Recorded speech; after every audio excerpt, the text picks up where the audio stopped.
Hello everyone and welcome to Cars of Holland channel for a new owner review. Hello Robert Jan, and thank you for accepting the invitation. Could you please tell me since when you have the car and why did you choose it? I have the car since December 2020 and I've made this choice because I was in for another car and I wanted to have something more environmental friendly and obviously a little bit more exciting to drive also. Plus I'm always looking forward to new techniques and well, sometimes a new brand is also good.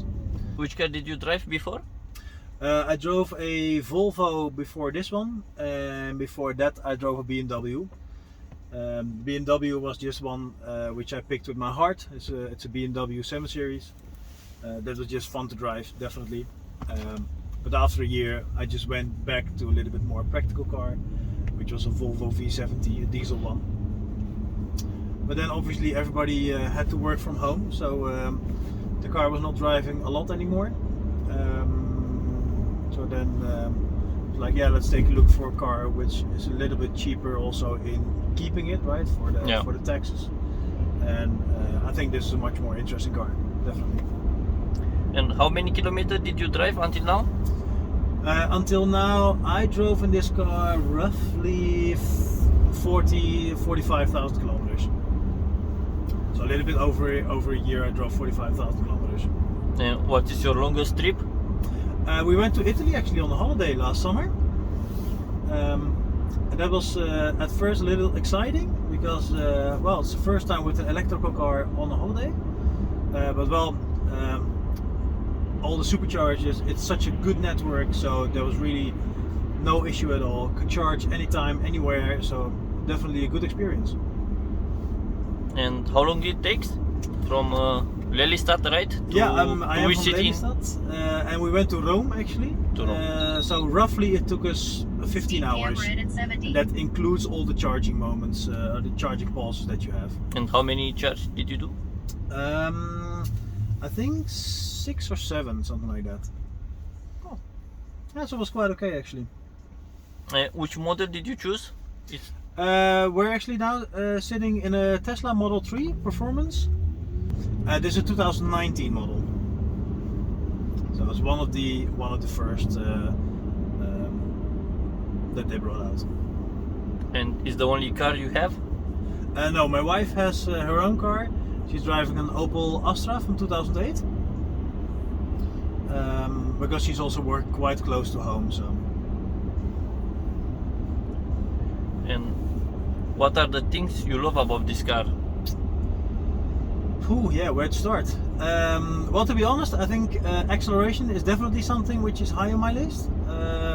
But second, it's comfortable, it's practical.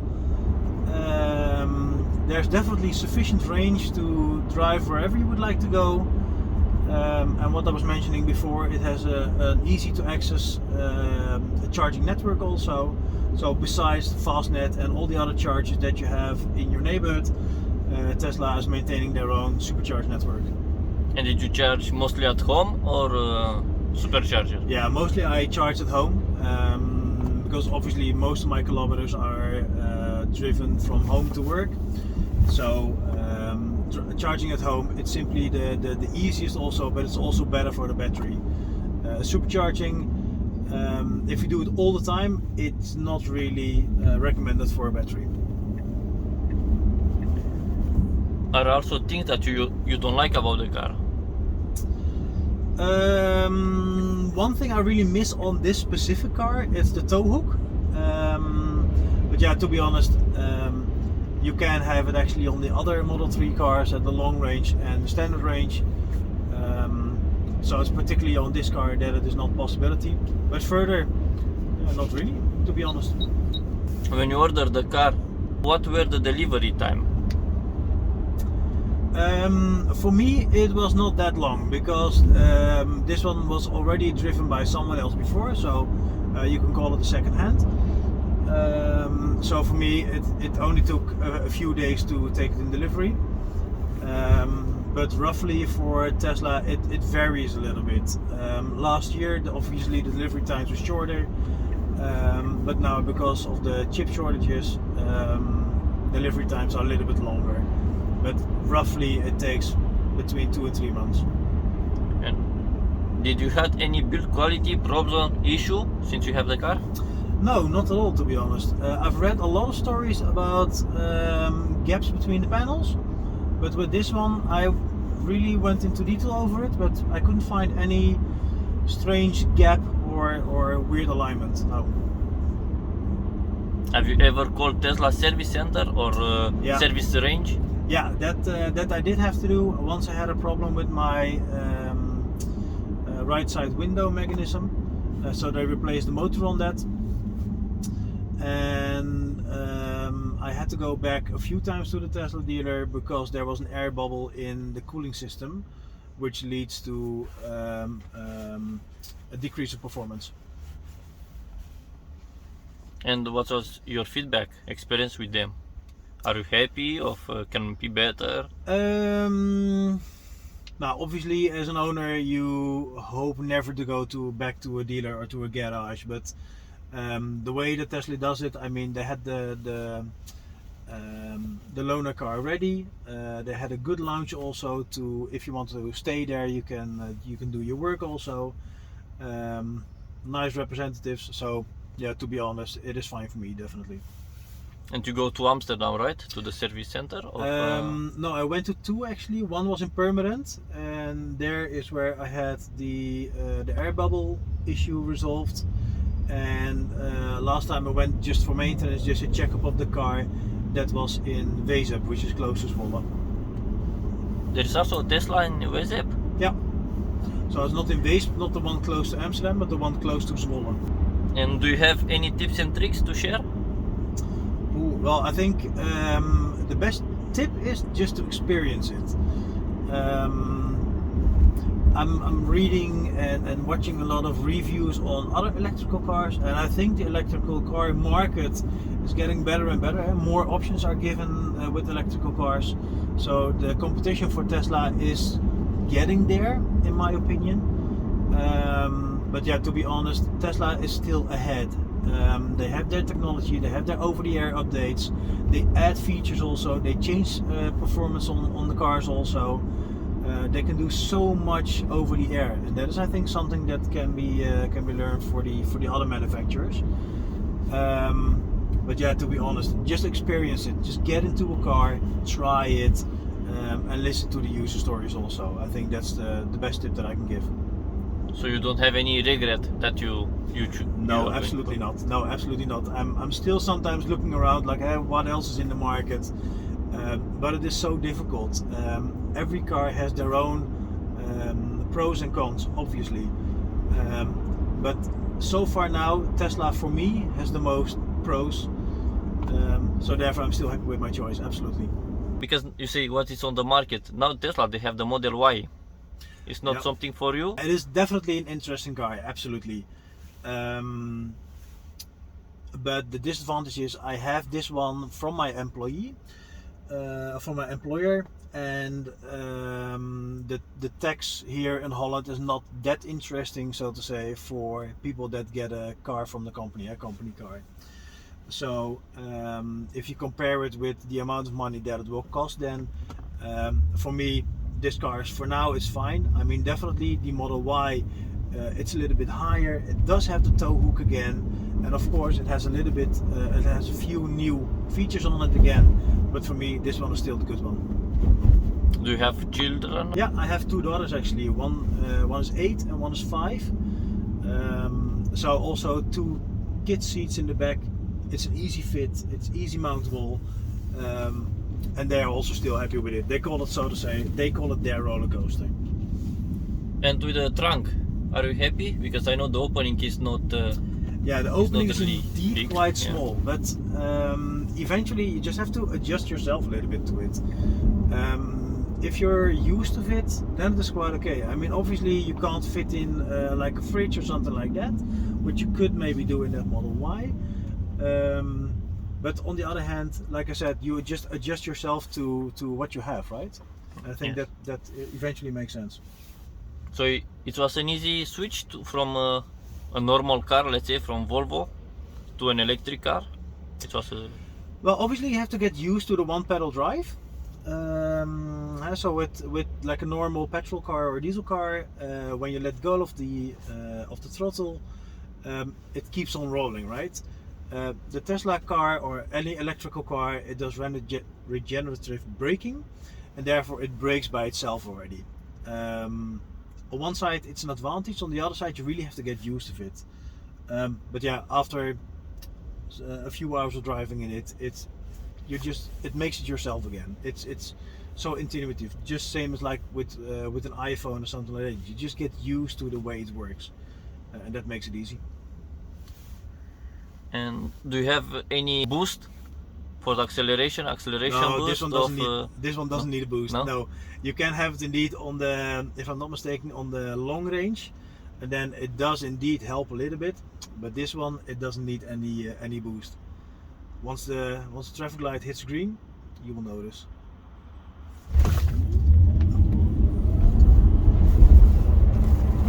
This one doesn't need the boost. It's fast enough. Yeah. It's a little over 3 seconds to 100, so it's definitely sufficient.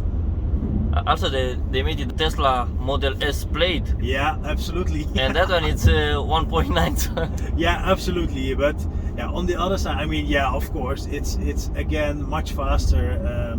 But also expensive. But it's definitely expensive, and the 1.99 seconds, it's not always right. You really have to set it up. Yeah. It has to preheat and etc. And this one, at a 3.3 seconds, it has it always. It's always there. Yeah, but also you don't need it every day that you go on the. That's you absolutely can. true. I think in the beginning it's for fun. Yeah. To have it, but after, yeah. It depends a bit on who is on next to you at the traffic light, right? Yes. Yeah, because if you have like also an interesting car, and I saw a lot of video of when Tesla come. It's not racing; it's just for fun. It is indeed just for fun.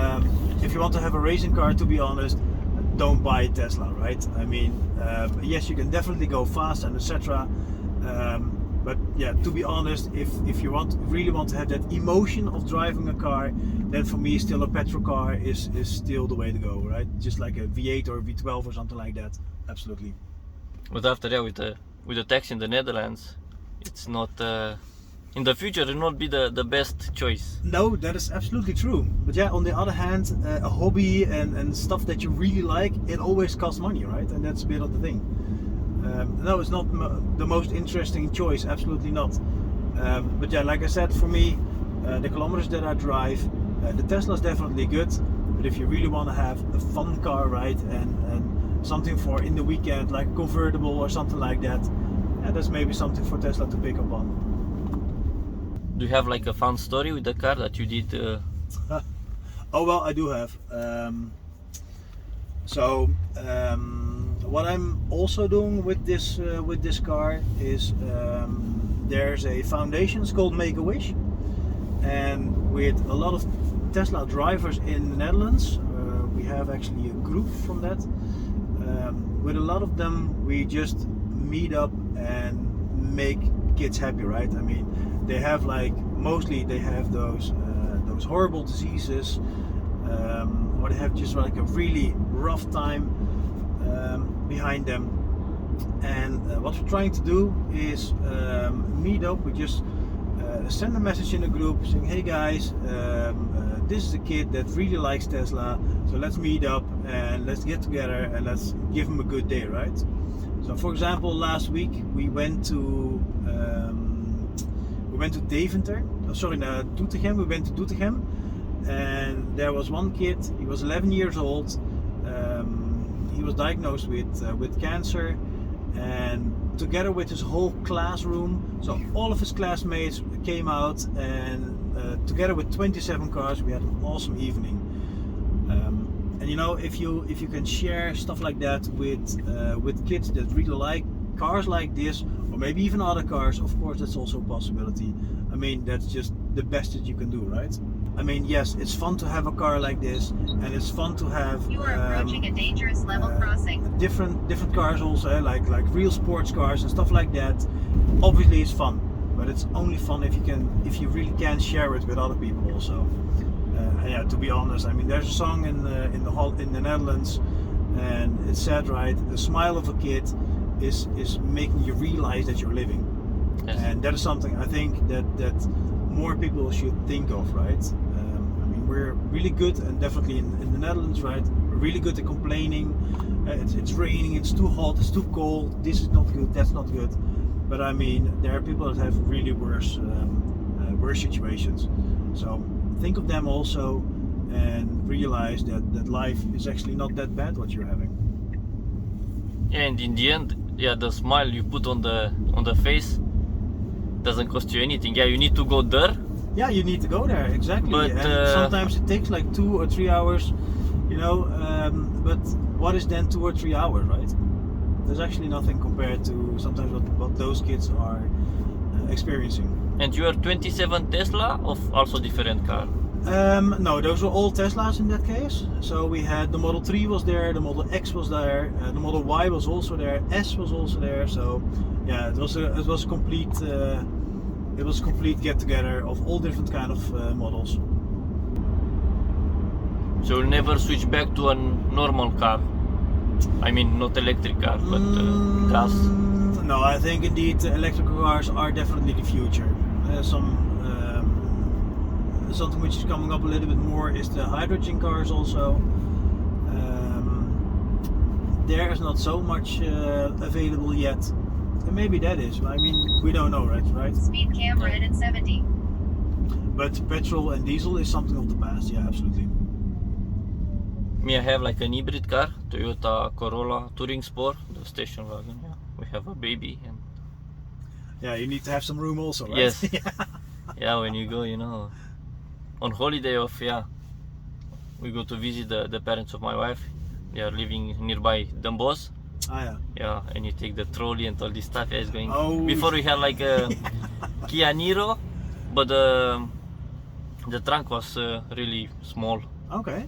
And if you put just the caddy there, it's the trolley. It's us. When we were still driving around with the trolley, we were driving a Ford Mondeo actually, you know, the station car also. Yeah, because they are big. Like yeah, you need to have a lot of space for all the stuff that they want to take, right? And they need to take toys and then diaper bags and whatsoever.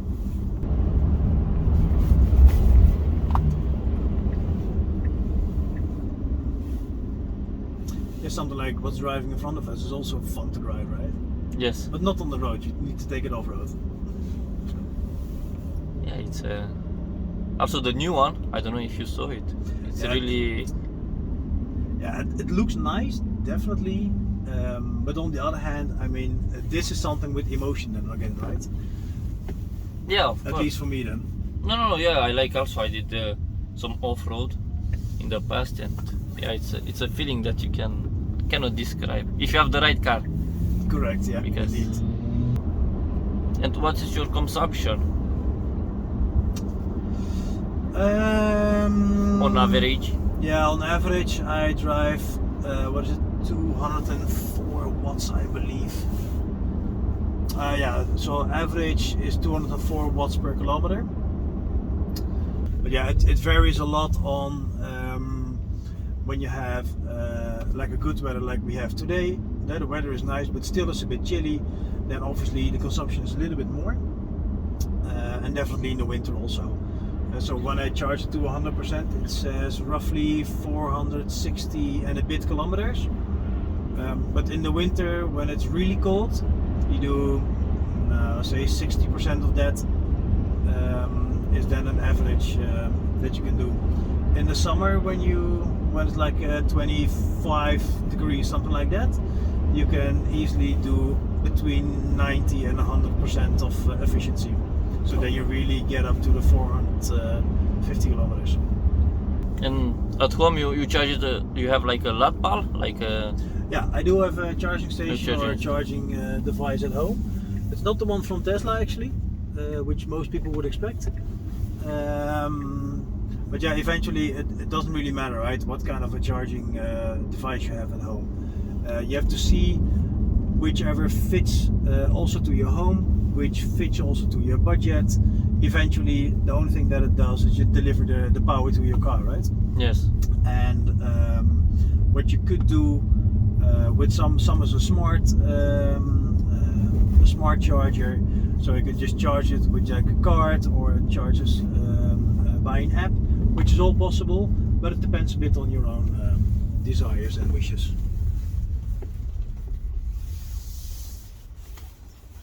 Would you recommend this car to someone else? Yeah, absolutely, I will. But again, it depends also on your family situation. Like what you were just explaining, right? Once you have small kids, then maybe the trunk is a little bit too small. But on the other hand, it will fit a trolley in it and etc. But for overall use, I would definitely recommend it to anybody else. Absolutely. So you don't mind that you see so many white Tesla? Well, I mean, Tesla in general, you see a lot, right? Yes. But that was because in 2019 it was just super interesting to take it as a company car. No, but I think it's just sometimes nice to see another white Tesla. And the better part is if you have like the same type also with exactly the same wheels on it and stuff like that. Then it is fun, and then you just look at each other, give a thumbs up, and then you drive along, right? But that's a bit of the whole car, how do you call that, car culture in Holland, right? If a car becomes interesting as a company car, you will see it for the coming few years so many times on the highway. And now the 2019 models are slowly being replaced as a company car. Some have the 3 years, some have 4 years as a company car. So slowly it will be less also again. And then it becomes a little bit more rare to see them also. But therefore we have those the performance emblem, so to say, on the car. And then you really know who you're looking at, so to say. That's fun. Thank you very much, Robert Jan. Don't forget to subscribe, like and leave a comment below. See you soon. Thank you all.